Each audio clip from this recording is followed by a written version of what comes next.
Yan, so nandito tayo ngayon sa farm natin, okay? So ito na yung mga bagong harvest natin na na prutas. Okay, yan.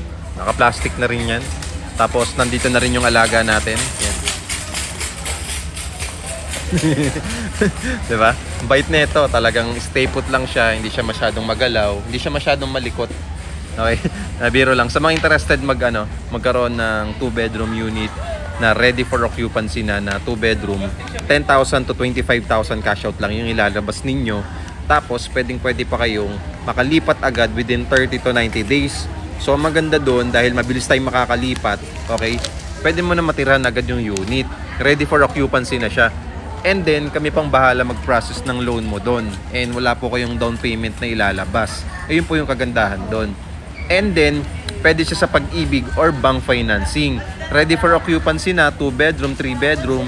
At the same time, along the road, malapit sa SM, walking distance, malapit sa mga fast food chains, sa commercial establishments, sa wet kayo, just follow me and message me.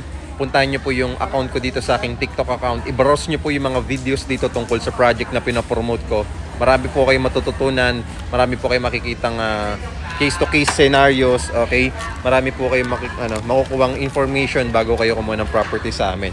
So, pwede kayong kumuha through Pag-ibig financing or bank financing. And ang maganda niyan, okay, nakatayo na yung property, nakatayo na yung mga clubhouse, yung amenities ready to use na, may enjoy nyo na as a unit owner.